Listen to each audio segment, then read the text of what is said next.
In Final Jeopardy. Political terms. Make your wagers. Welcome back, everyone.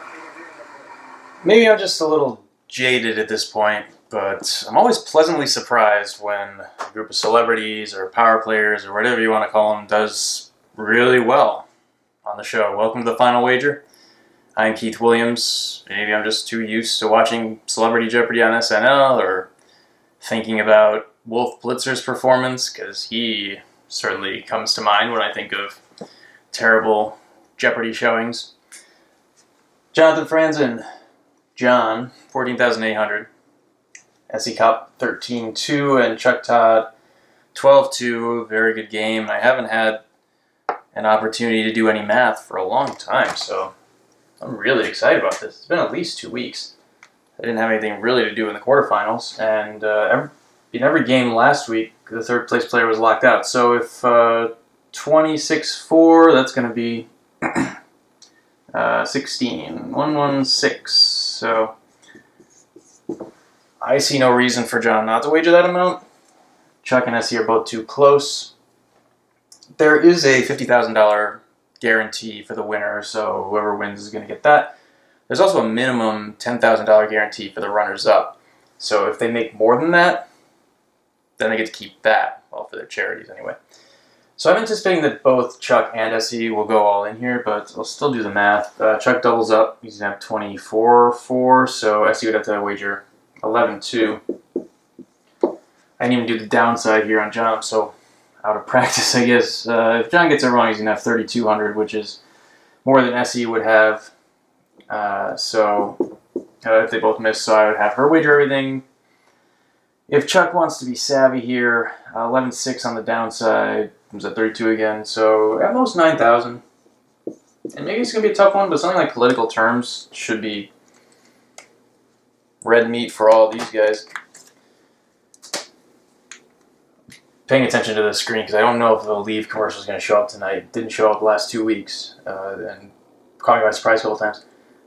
If Jonathan wants to force the other two to get it right, he could wager 11 for 1,600.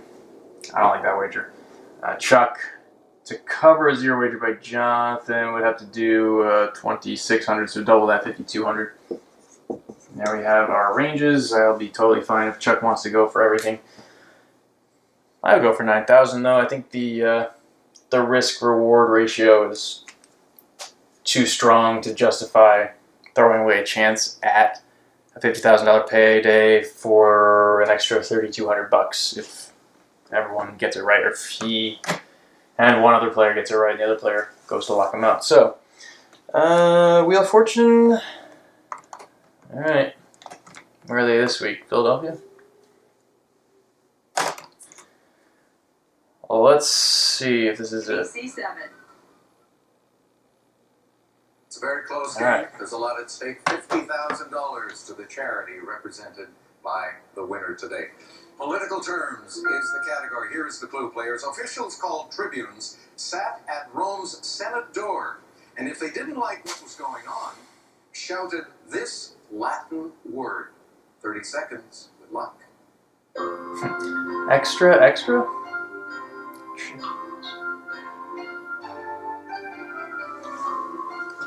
Terms.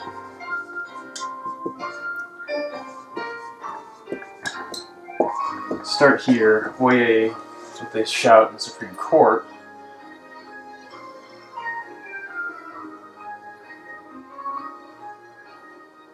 Objection? I have no idea. This is a tough one.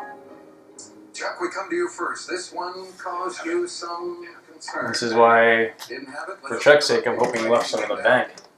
You said, what is A? Last minute, I just Okay, and you lose everything. You drop the zero. Let's go to SE now. She had 13,200, and her response was cloture. No. Yeah, all right. Ooh, just 3,200. 3,200. That leaves you with 10,000. That will work to your advantage.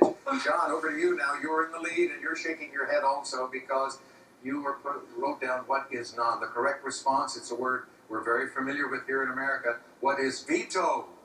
Veto. Not Corleone. Wow. And you lost 13,201. And guess what? SE. Congratulations. Your charity received $50,000.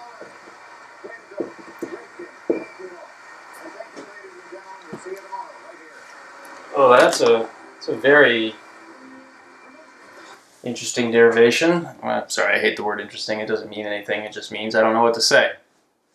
It's a fun bit of trivia, I guess, and I don't feel bad that I missed it. If 3 very good Jeopardy players and political pundits or well-read novelists miss it as well, that's fine. I overthought that one, I guess. Didn't even think of veto as a Latin term. I wouldn't have thought of it in the 30 seconds anyway. So congrats to SE. That'll be great to have $50,000 there, and Chuck and John each picking up 10. The writers got a nice little dig in on Steve Harvey. I enjoyed that. Although, what are you doing, Jonathan? Are you doing a... Oh, yeah. So right now they're replaying the part where Chuck Todd is giving Jonathan crap for not saying Canada on the curling clue, which was hilarious. Don't ever miss a Canada clue. Alex will hate you for the rest of your life, most likely. I'm sure he has a list somewhere like Nixon did. The other thing I found interesting was that SE was talking about in her interview about people being unchurched, which is another word I just absolutely hate. And then that clue about the Trinity came up, and no one got it. It's okay to be unchurched, as long as 1, you're morally sound, you do ethical things, and 2, you know something about other people's religions. That was a pretty easy one, I thought, and I was surprised that no one knew it. But maybe they saw trio and thought, oh, well, it can't be Trinity, that's too close of a word, which I can see why that would be. Alright, so I guess that's it for night 1. I was wondering if any of the power players would watch the final wager before going on, just for prep. I